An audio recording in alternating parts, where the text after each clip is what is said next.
안교 교과해설 방송을 시작하겠습니다. 오늘은 제5과 십자가 이전의 부활이라는 제목으로 함께 공부를 합니다. 자, 우리는 지난주에 구약에 나타난 부활의 모티프에 대해서 공부하였죠.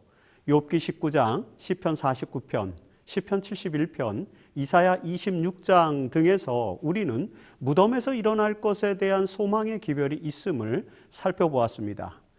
사실 이런 내용들은 이제 안교 교재의 저자인 알베르토 팀 박사가 강조하는 것처럼 주로 개인적인 기대 혹은 미래에 성취될 약속에 대한 내용으로 나타납니다. 그러나 우리는 죽음에서 실제로 일어난 사건들을 성경에서 읽을 수 있죠. 자, 예수께서 십자가에 달려 돌아가시고 3일 후에 부활하신 이 초역사적인 사건이 있기 전에 이미 성경은 죽은 사람이 다시 살아난 사건에 대해서 여러 내러티브 형태로 기록을 하고 있습니다. 이번 주에 우리는 그 내용들을 이제 공부하게 될 것입니다. 자, 먼저 그리스도의 십자가 사건 이전의 역사에서 등장하는 죽은 자의 부활과 관련된 첫 번째 이야기는 모세의 부활에 대한 내용입니다. 여러분, 모세의 죽음과 관련된 이야기는 여러 전승들로 흩어져 있기 때문에 사실 정확하게 이해하는 것이 그렇게 쉽지는 않습니다. 우리는 모세의 죽음에 관한 기록을 신명기 34장 5절로 7절에서 읽을 수 있죠. 자, 이 기록에서 우리는 모세의 죽음에 관한 세 가지 사실을 확인할 수 있습니다. 자, 첫 번째 사실은 5절에 보면 모세가 여호와의 말씀대로 모압 땅에서 죽었다라고 하는 것이죠. 모세는 모압 평지에 있는 느보산에 올라서 비스가산 꼭대기에서 가나안 땅을 바라본 후에 그곳에 죽어서 그 골짜기에 장사되었다라고 6절에 기록합니다. 자, 그리고 두 번째는 6절에서 또 오늘까지 그의 묻힌 곳을 아는 자가 없다는 내용이죠. 무덤이 발견되지 않았다, 그런 이야기입니다. 이 기록으로 인해서 모세의 죽음과 또 부활에 대한 많은 이야기가 만들어졌습니다. 이 부분은 이제 잠시 후에 살펴보도록 하겠습니다. 자, 그리고 셋째 사실은 7절에서 모세가 죽을 때 나이가 120세였다는 것이죠. 여러분, 이스라엘 백성들은 모세의 죽음을 30일 동안 애도했습니다. 그런데 이는 야곱이 죽었을 때의 애도 기간이 70일이었음을 감안할 때 사실 상대적으로 매우 짧은 기간이죠. 이런 신명기의 기록에서 우리는 모세의 죽음이 다른 부조들의 죽음과는 몇 가지 차이가 있음을 알게 됩니다. 예를 들자면 이런 거죠. 그의 무덤을 아는 자가 없었다는 것이죠. 다른 모든 부조들의 무덤은 어딘지 우리가 막벨라 굴이라든지 이렇게 다 알지 않습니까? 근데 모세는 그 무덤을 아는 사람이 없다는 것이죠. 그 다음에 또 한 가지는 아직도 건강한 상태였는데 죽음을 맞이했다. 120세에 그는 여전히 눈이 밝고 건강하였다라는 기록을 우리는 신명기 34장에서 읽게 됩니다.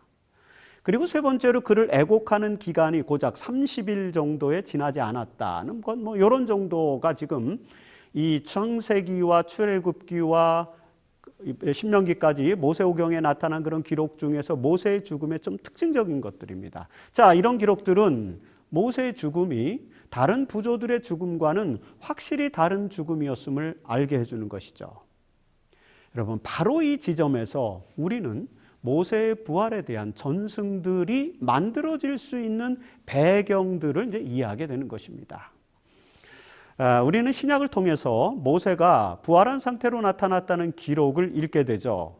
자, 마가복음 9장에서 예수께서 변화산에서 거룩하게 변형되어 그곳에 나타난 엘리야와 모세와 더불어 대화하는 장면이 등장합니다.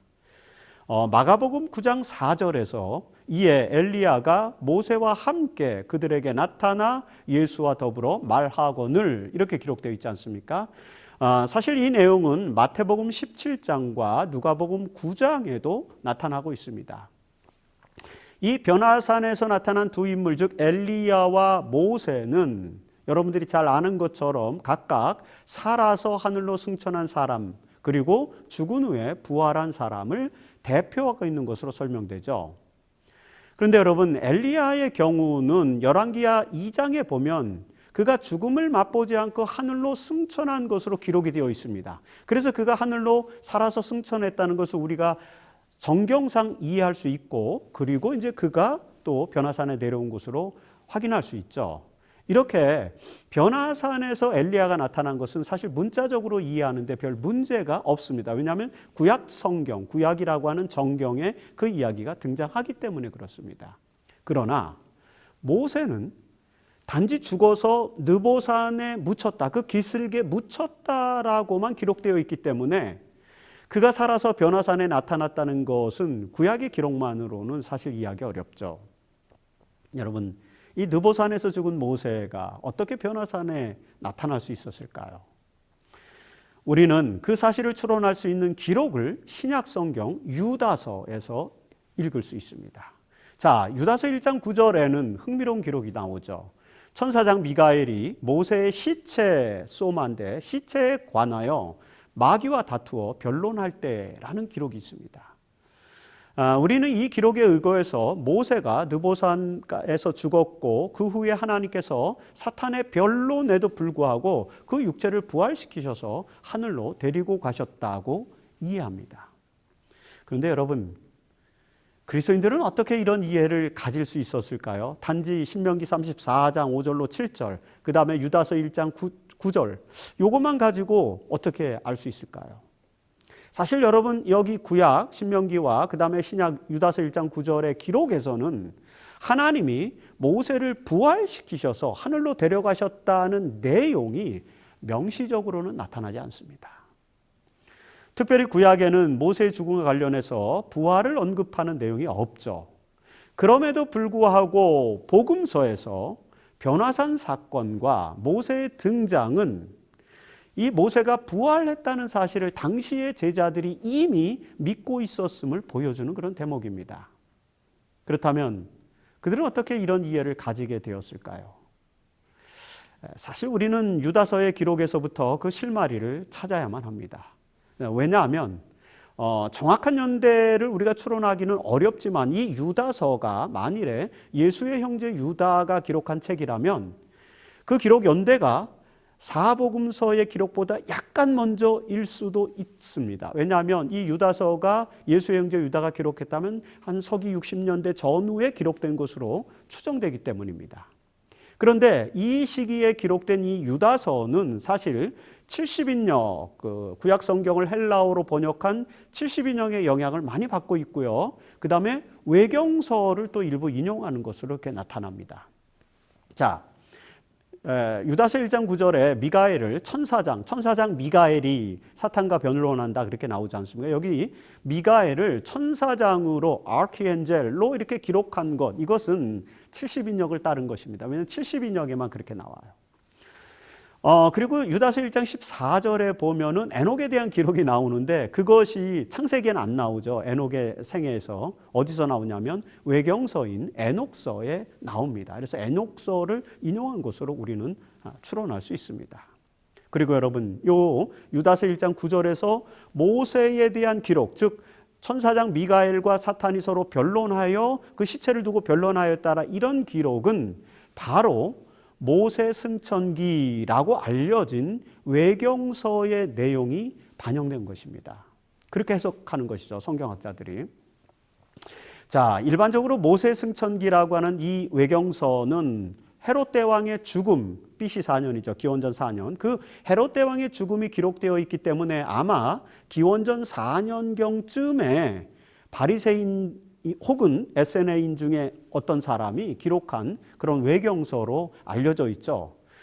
이 책의 일부네요. 뒷부분은 이제 내용이 사라져서 현존하지는 않습니다. 그런데 학자들은 바로 그 사라진 부분에 모세의 승천에 대한 기록이 담겨 있다고 추정합니다. 왜냐하면 이 책이 모세의 승천기라는 제목을 가지고 있는데 실제로 모세가 승천하는 부분들은 없어요.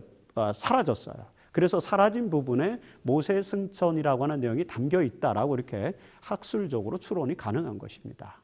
자, 모세는 이 모세 승천기에 의하면 모세는 느보산에서 죽은 후에 하나님께서 그의 육체를 부활시키셨고 그래서 모세는 하늘로 승천했다라는 것입니다. 여러분, 이런 것 때문에 바리새인들은 모세가 부활했다고 믿었어요. 그리고 그렇게 가르쳤습니다. 그래서 예수 그리스도의 시대에는 모세가 죽은 후에 부활해서 승천한 대표적인 인물로 알려져 있었던 것입니다. 바로 이런 역사적인 정황을 이해함으로써 우리는 변화산에서 엘리야, 살아서 승천한 엘리야, 그리고 죽음 후에 부활로 또 하늘에 간 모세, 이 두 사람이 자연스럽게 등장하는 것을 이해할 수 있게 되는 것입니다. 그런데 3세기의 오리게네스, 알렉산드리아의 학자였던 오리게네스는 영원불멸 사상을 도입해서 모세가 죽었을 때 육신은 땅에 묻혔고 영혼, 소울이 하늘로 올라갔다. 그리고 그 소울이, 영혼이 변화산에 나타난 것이다. 이렇게 설명하죠. 그러나 이런 영원불멸적 설명은 성경적 표현과 어울리지 않습니다. 우리가 지금까지 3과 4과에서 그런 내용들을 보지 않았습니까? 그리고 더군다나 유다서 1장 9절에서 이 미가엘이 사탄과 모세의 시체를 두고 다투는 것으로 기록되어 있지 않습니까? 근데 사실 여기서 모세의 시체로 표현된 단어는 소마, 헬라어로 소마인데 여러분 영혼 몸 할 때 소마, 푸뉴마, 그다음에 스피릿 이렇게 우리가 알고 있는 그런 단어들 바로 그 소마입니다. 이거는 몸으로 번역되는 단어죠. 즉 다시 말해서 지금 미카엘과 사탄은 모세의 육체를 두고 다툰 것입니다. 자, 하나님은 사탄의 변론에도 불구하고 모세의 몸을 부활시키셔서 하늘로 데려가신 것이죠. 이런 전체적인 내용들은 성경이 모세의 부활을 분명하게 설명해 주고 있음을 알게 해줍니다. 모세는 육체의 부활을 통해서 하늘로 승천했고 변화산에서 나타나셔서 예수님과 대화를 나누신 것입니다. 이 모습을 보고 베드로는 초막셋을 지어서 거기에 머물고 싶다고 호소하죠. 자, 여러분 이런 이해를 바탕으로 엘렌 화이트는 살아남는 이들 206페이지에서 미가엘이 모세를 부활하게 하여 하늘로 데려가셨다라고 기록하고 있습니다. 우리는 성경에 나타난 모세의 죽음과 승천의 기록을 통해서 그가 몸의 부활을 경험했고 하늘로 승천하였다는 사실을 이해할 수 있는 것입니다. 모세의 부활에 대한 내용에 이어서 구약에 나타나는 죽은 자의 부활 이야기는 여러분들이 잘 아시는 것처럼 엘리야와 엘리사의 기록에 등장하죠. 자, 구약에 정통했던 히브리서의 기자는 히브리서 11장 35절에서 여자들은 자기의 죽은 자들을 부활로 받아들이기도 하며 라는 기록이 나오죠. 여러분 바로 이 기록에 해당하는 여자들이 월요일 소지에서 우리가 다루게 될 이 사르밧 과부 그리고 수넴 여인님을 우리는 추론할 수 있습니다. 왜냐하면 지금 이 히브리서 11장에서 히브리서의 기자는 믿음의 장을 기록하고 있지 않습니까? 그러면서 32절에 보면 기드온, 바락, 삼손, 입다, 다윗, 사무엘 그리고 선지자들의 일을 다 말하려면 내게 시간이 부족하리로다 라고 기록하지 않습니까? 그리고 그 다음 절 35절에 가서 바로 이 여자들이 자기가 죽은 자들을 부활로 받아들였다라는 설명을 붙이는 거죠. 따라서 이 내용의 정황상 이들이 열왕기서에 등장하는 두 여인, 즉 사르밧 과부와 수넴 여인이라는 것을 추론할 수 있는 것입니다. 자, 이 여인들은 부활을 자기 자식의 죽은 자녀의 부활을 받아들였다라고 하는 것이죠. 여러분, 첫 번째 여자인 사르밧 과부는 엘리야와 관련된 사람이죠. 열왕기상 17장에는 엘리야와 사르밧 과부와의 만남이 기록되어 있고요. 그리고 죽은 그녀의 아이를 엘리야가 살리는 기록이 나옵니다. 22절에 보면 열왕기상 17장 22절에 여호와께서 엘리야의 소리를 들으심으로 그 아이의 혼이 네페시가 몸으로 돌아오고 살아난지라 이렇게 기록되어 있습니다. 자, 이 사건은 엘리야가 3년 기근을 예언한 후에 발생한 것이죠. 엘리야는 하나님의 인도하심으로 시돈 땅에 있는 사르밧에 이르러 한 과부의 집에서 도움을 얻게 됩니다. 자, 그런데 그녀의 아들이 갑자기 질병으로 사망하게 되었고요. 엘리야는 그 아이를 부활시킵니다. 이 이야기의 배경이 되는 이 사르밧이라고 하는 곳은 시돈 땅에 있는 한 지역이죠.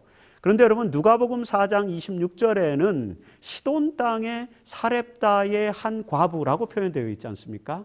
여기서 사렙다라고 하는 표현은 사르밧이라고 하는 것의 단어의 헬라어 음력입니다. 그래서 같은 지역의 이름입니다.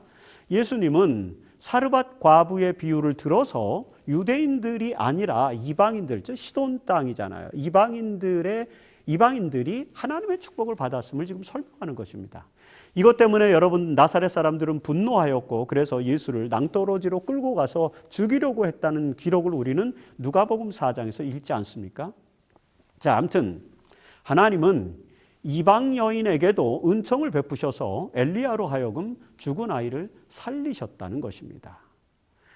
그런데 여러분 여기서 이제 아이가 살아날 때 그 표현이 성경의 표현에 보면 그 아이의 혼 네페시가 몸으로 이렇게 큐랩으로 돌아오고 라는 그런 표현이 있지 않습니까? 이 표현은 마치 몸과 혼이 분리되어서 혼이 떠나갔다가 다시 몸으로 들어오는 것처럼 읽을 수도 있습니다. 그러나 혼으로 번역된 이 네펫이라는 단어는 여기서 목숨, 생명, 라이프로 번역됩니다. 그리고 몸으로 번역된 이 케렙은 himself, 그 자신으로 번역되는 그런 단어입니다. 다시 말해서 그 아이의 생명이 라이프가 다시 그 자신에게 케렙, 자신에게 돌아오고라는 그런 뜻이죠. 그래서 이렇게 원어를 정확하게 번역해 보면 이것은 결국 죽은 아이가 다시 살아났음을 말하는 것입니다. 자, 그리고 이와 거의 유사한 이야기가 열왕기하 4장에도 또 나타나죠. 수넴 여인의 이야기입니다. 자, 수넴이라고 하는 지역은 길보아산 근처, 즉 이스라엘 평원에 위치한 그런 지역입니다. 이 지역에 귀한 여인 하나가 엘리사를 대접하였죠.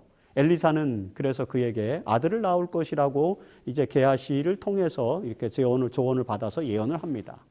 자, 이렇게 해서 이 수넴 여인은 귀하게 아이를 얻게 되었는데 이 아이가 병에 걸려서 죽게 되죠. 그러자 이 여인은 갈멜산에 거주하고 있는 엘리사를 찾아와서 도움을 청하게 됩니다. 이에 엘리사는 여인의 집에 와서 그 아이를 살리게 되죠. 열왕기하 4장 32절에 보면은 엘리사가 집에 들어가 보니 아이가 죽었는데 자기의 침상에 눕혔는지라고 기록합니다. 그리고 35절에 보면 엘리사가 아이 위에 올라 엎드리니 아이가 7번 재채기하고 눈을 뜨는지라 이렇게 기록되죠. 사실 이 기록의 표현에는 논란이 될 만한 것이 없습니다. 여기서 7번 재치기를 하고 살아났다라고 이렇게 기록하고 있는데 여기서 재치기라는 단어는 성경에서 오직 이곳에만 등장하는 단 한 번 사용된 그런 단어입니다. 특별한 해석상의 문제는 없는 그런 단어입니다. 자, 엘리야가 사르밧 과부의 아들을 살리고 그리고 엘리사가 수넴 여인의 아들을 살린 이야기는 복음서에 나타난 예수의 기적의 사건과 유사성을 보여줍니다. 물론 여러분 이 죽은 자를 살리는 방법은 좀 달라요. 그렇지만 죽은 어린 아이를 살린다는 내용은 유사성이 많은 것을 알 수 있습니다. 우리는 이 두 개의 이야기에서 죽은 자가 살아나는 구약의 사례를 보게 됩니다. 구약에서 선지자 엘리야와 엘리사는 아이들을 살리기 위해서 그들의 몸 위에 엎드려 온기를 주는 행위를 이제 하게 되죠. 이런 장면은 창세기 2장에서 하나님이 인간을 빚으시고 생기를 불어넣으시는 그런 형식과 좀 유사해 보입니다.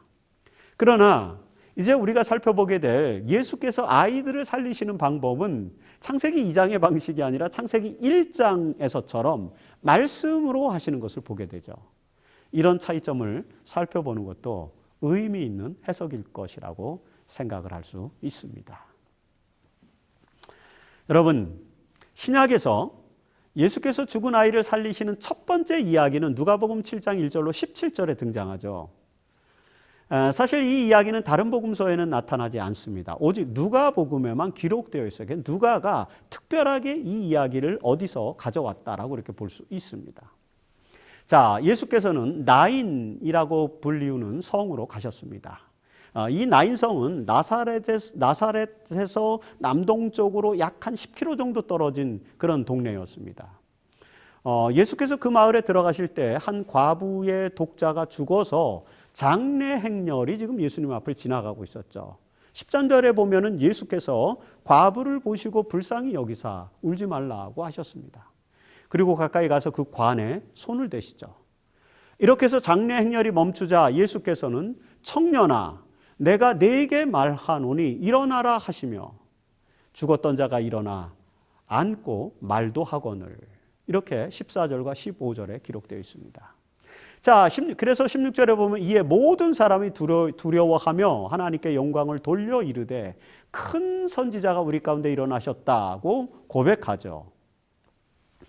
이 이야기는 우리에게 몇 가지 감동적인 교훈을 알려줍니다. 첫째 교훈, 예수님은 단지 말씀으로 죽은 아이를 살리셨다는 것입니다. 자, 14절에서 다시 읽어보면 예수께서 이르시되 청년아 일어나라 하시매.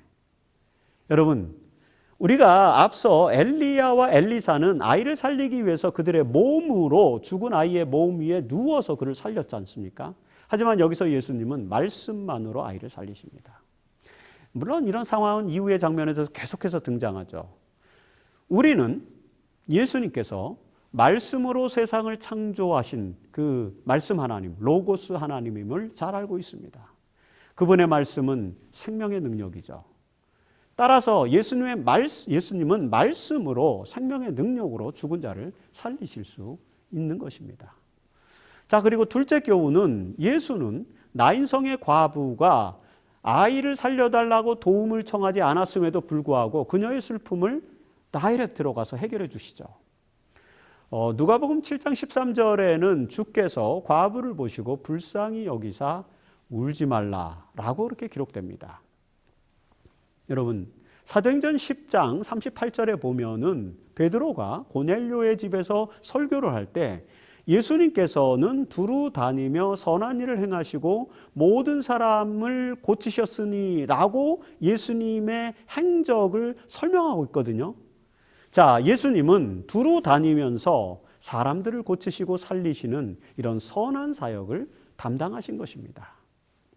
그래서 여러분, 종로의 계단 11페이지에 등장하는 저 유명한 진술, 즉 병자의 신음소리가 아무 집에서도 들리지 않는 촌락들도 있었나니 이는 예수께서 그 가운데로 지나가시며 그들의 병을 고쳐주신 이유이었다라는 그런 진술. 이런 진술이 존재하게 된 것입니다.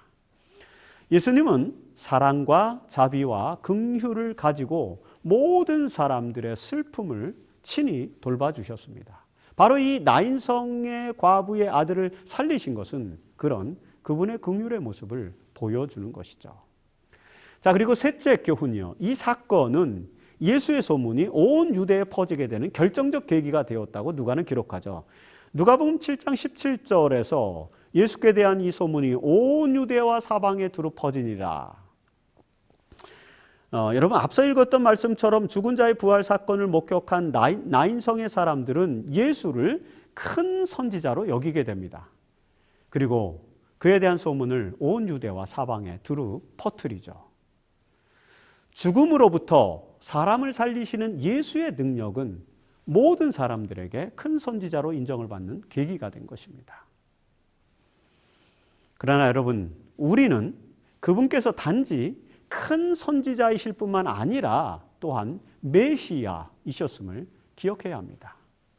사실 유대인들은 아직 거기까지에는 생각이 미치지 못했던 것 같습니다. 이것은 나중에 나사로를 살리셨을 때의 절정에 이르게 되면서 우리가 알게 되는 것입니다. 그래서 우리는 그 내용을 목요일 소지에서 살펴보게 될 것입니다. 여기 화요일 소지에서 나인성의 과부의 아들을 살리신 이 이야기는 위에서 설명한 이 세 가지 교훈과 연관된 것임을 기억해 주시기를 바랍니다.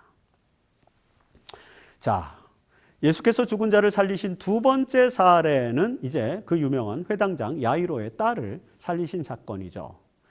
사실 이 이야기는 공광복음서, 즉 마태마가 누가복음 모두에 등장합니다. 특별히 이 이야기는 항상 12년 동안 혈루증을 앓던 여인이 치료를 받는 이야기와 결합돼서 나타나죠. 자, 우리는 야이로가 가버나움의 회당장인 것으로 추론할 수 있습니다. 왜냐하면 그 전후의 기록을 보면 예수님께서 데가볼리 지역의 거라사와 같은 곳에서 활동하시다가 다시 본부가 있는 가버나움으로 돌아왔을 때 야이로가 예수를 찾아왔기 때문입니다. 여러분, 이 이야기는 마태복음 9장 18절로 26절에, 그리고 마가복음에는 5장 21절로 43절에, 그리고 누가복음에서는 8장 40절로 56절에 등장합니다. 이 이야기에서 우리가 주목할 점은 다음과 같은 것들입니다. 먼저 회당장이었던 야이로가 예수에게 도움을 청하러 왔다는 점이죠. 여러분, 복음서에서 대부분의 회당장은 바리새인, 사두개인, 서기관들과 마찬가지로 유대 종교의 중심적인 위치에 있었기 때문에 예수에 대해서 적대적이었죠. 물론 그들 중 일부는 예수님을 따르기도 했습니다. 바로 야이로는 복음서에 그의 이름까지 등장하고 있기 때문에 예수님을 신실하게 따랐던 사람이었을 것으로 짐작할 수 있습니다. 사실 마태복음에는 이 야이로라는 이름이 나타나지 않아요. 그냥 한 관리, 룰러라고만 그렇게 기록되어 있거든요. 하지만 마가와 누가는 비교적 정확하게 그 이름을 기록했습니다. 그 이유가 뭘까? 아마 이유는 마태가 자기의 복음서를 유대인들을 대상으로 기록했기 때문에 유대인들, 그 회당장이었던 야이로라는 사람을 좀 보호하기 위해서 이름을 드러내지 않으려는 의도가 있었지 않았을까라고 그렇게 우리는 추론해 볼 수 있습니다. 자, 아무튼 예수님의 은총은 모든 사람에게 평등하게 제공되는 것임을 우리는 알 수 있는 것이죠. 예수께서 야이로의 집으로 가던 길에 혈루증 앓는 여인을 만나 시간이 약간 지체되었죠. 그 사이에 딸이 죽게 됩니다. 그러자 사람들은 이제 예수의 치료가 불가하다고 생각했죠. 그래서 마가복음 5장 35절에서 사람들이 와서 회당장에게 이르되 당신의 딸이 죽었나이다. 어찌하여 선생을 더 괴롭게 하나이까? 라고 말하죠. 실제로 예수께서 회당장의 집에 도착하였을 때 모든 사람이 아이를 위하여 울며 통곡하였다고 누가복음 8장 52절에 기록합니다. 자, 아이가 죽었으므로 이제 모든 것이 끝났다고 사람들이 생각하고 있을 그때에 예수님께서는 회당장에게 이렇게 말씀하시죠. 누가복음 8장 50절입니다. 두려워하지 말고 믿기만 하라. 그리하면 딸이 구원을 얻으리라. 여러분, 여기서 우리는 예수의 구원은 죽음으로부터의 구원을 포함하고 있음을 알 수 있습니다.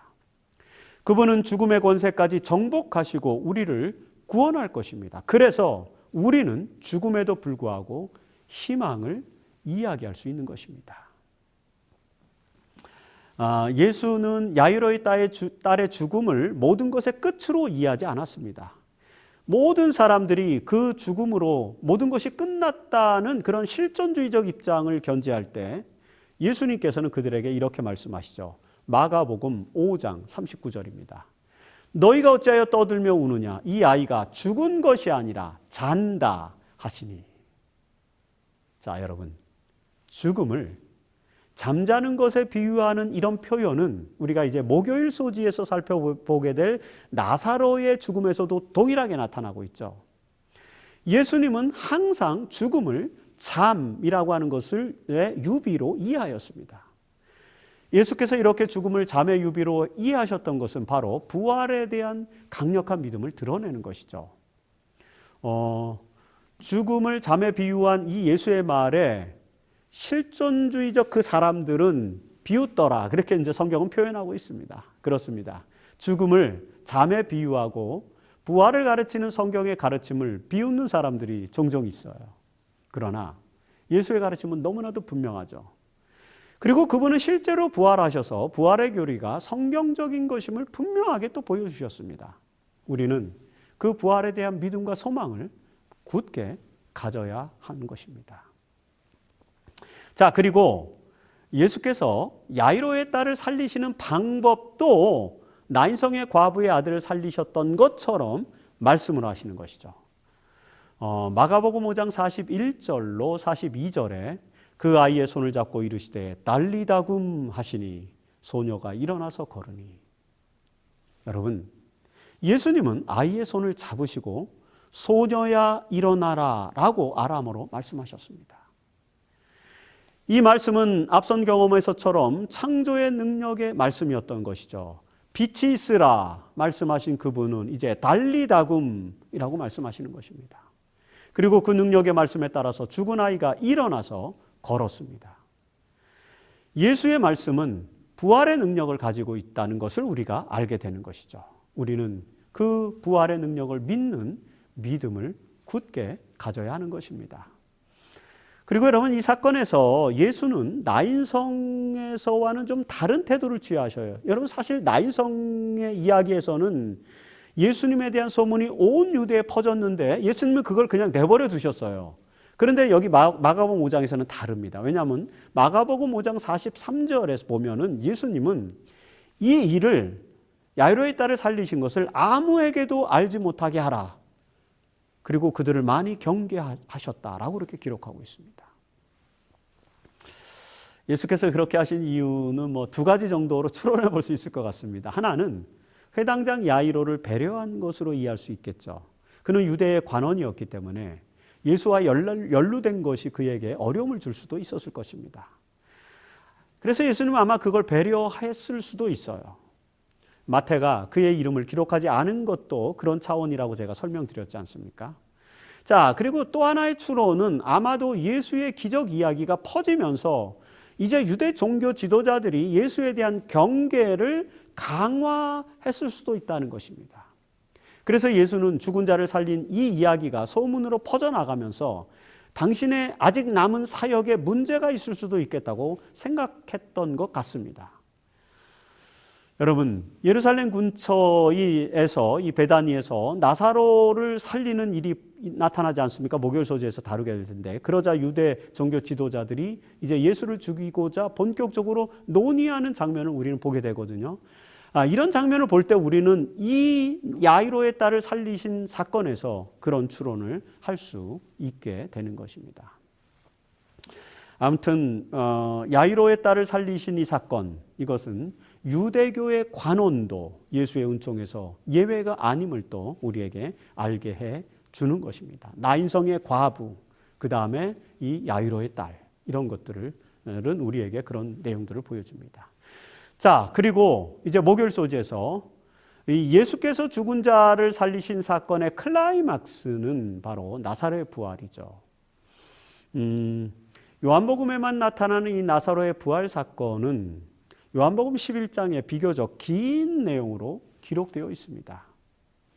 요한이 나사로의 이야기를 특별히 길게 기록한 이유가 있어요. 우리는 이 이야기의 배경을 통해서 그 이유를 살펴볼 것입니다. 자, 이 시기에 예수님은 예루살렘에서 여러 표적을 행하심으로 유대 종교 지도자들과 갈등 관계가 점점 심화되고 있었습니다. 요한복음 10장에 보면 예수께서 수전절에 예루살렘에 머무셨다라는 기록이 나오죠. 여기서 수전절이라고 하는 절기는 한우카 절기인데, 한우카로 불리는 그런 축제이지 않습니까? 이 한우카 축제는 신구약 중간 시기 2세기 중엽에 만들어진 거죠. 그때에 신구약 중간 시기에 셀레우코스 왕조가 예루살렘 성전을 더럽혔을 때에 주전 167년에 이제 마카베오라고 하는 마카비우스라고 하는 인물이 등장해서 이제 혁명을 일으킵니다.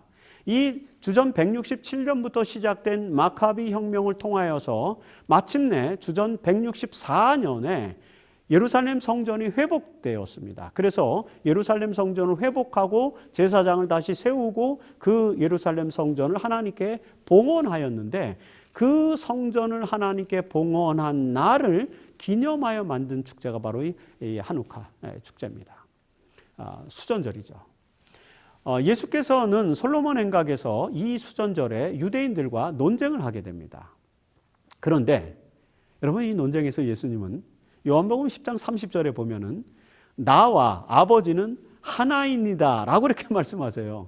자, 그 말씀을 듣자 유대인들은 30절에 보면 돌을 들어 치려 하였죠. 왜냐하면 이것은 참남이라는 거죠. 블레스펄미, 참남때다. 어떻게 자기가 자칭 하나님과 동등때다라고 말하느냐라는 것입니다.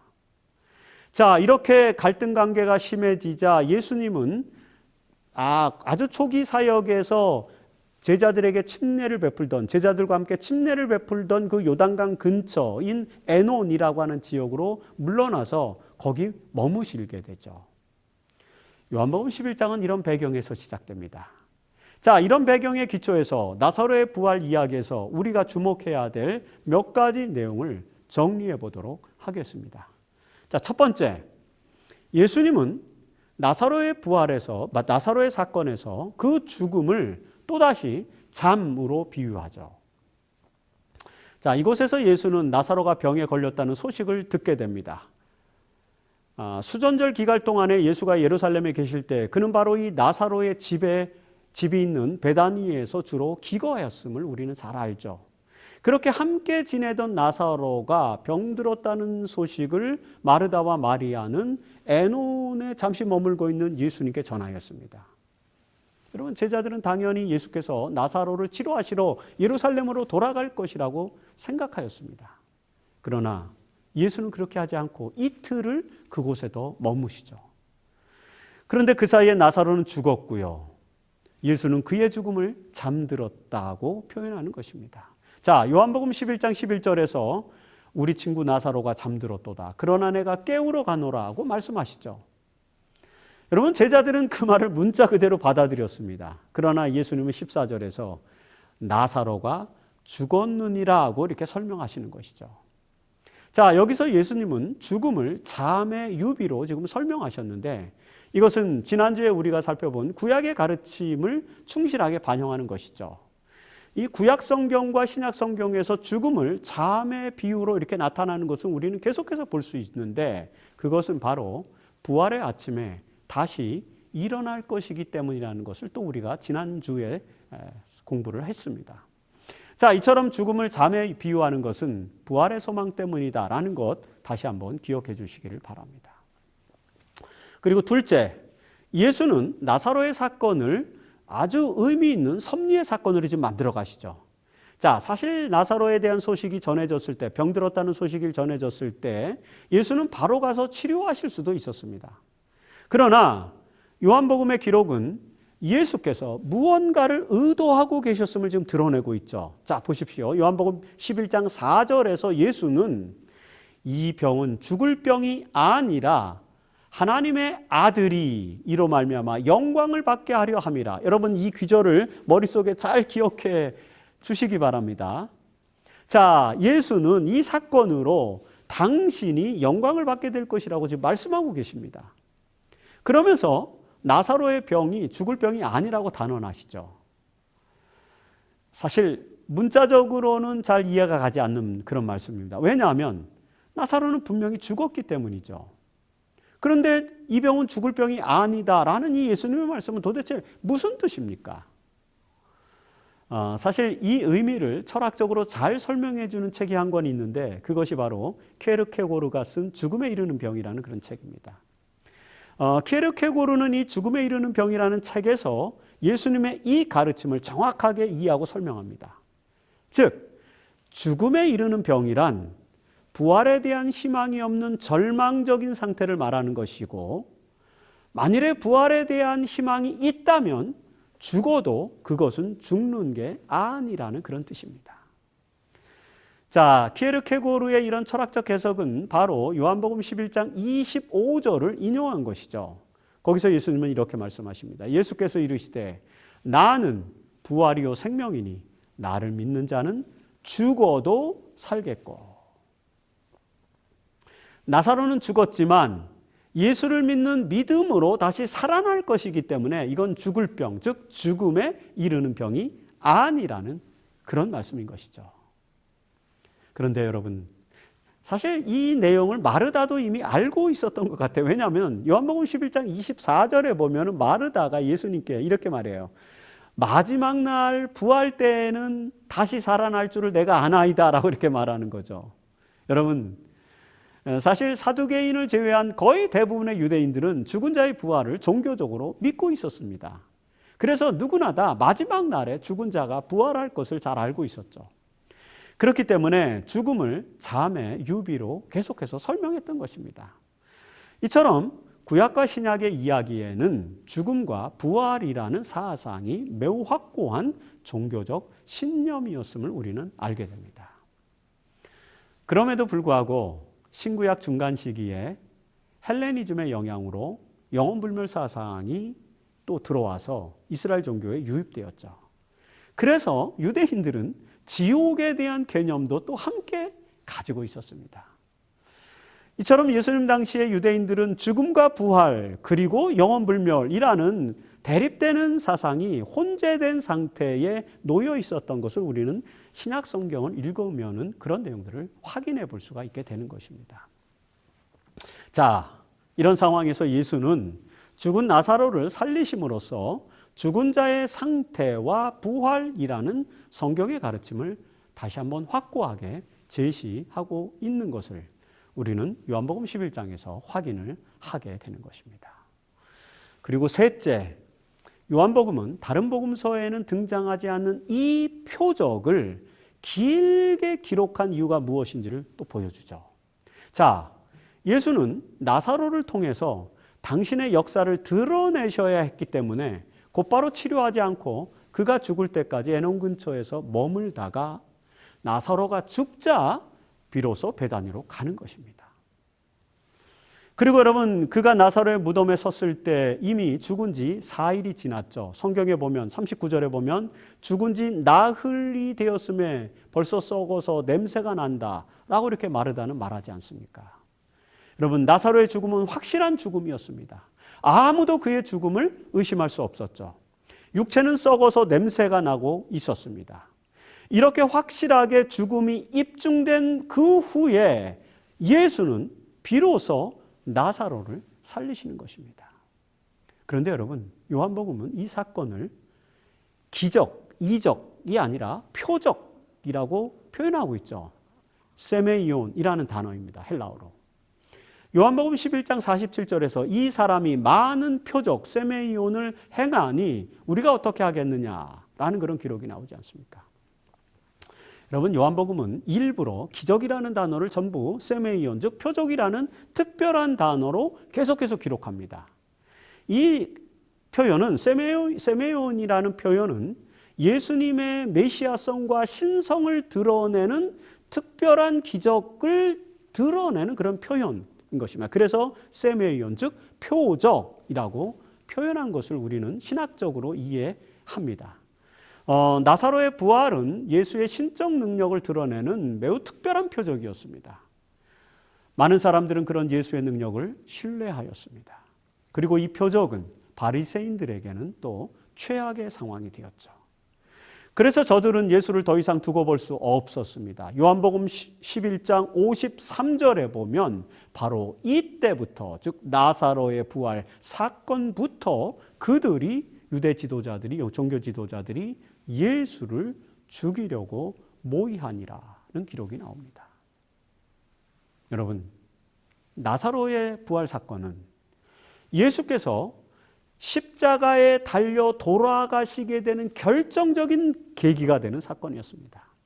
바로 이런 섭리를 염두에 두었기 때문에 예수는 이 병이 죽을 병이 아니라 하나님의 아들이 영광을 받게 하려 함이라 라는 그런 표현을 하신 것입니다. 여러분, 여기서 영광이란 그가 죽은 사람을 살렸기 때문에 많은 사람들이 그를 존경하고 그에게 인기를 몰아주는 그런 영광을 말하는 것이 아닙니다. 예수님께서 십자가에 달려 돌아가심으로써 비로소 얻게 되는 그 진정한 영광을 말하는 것이죠. 메시아로서의 영광을 말하는 것입니다. 이처럼 나사로의 부활 사건은 예수의 생애에서 매우 중요한 사건이 되었던 것입니다. 그래서 요한은 바로 그것을 포착해서 이 이야기를 길게 기록하고 있다라고 이렇게 이해할 수 있습니다.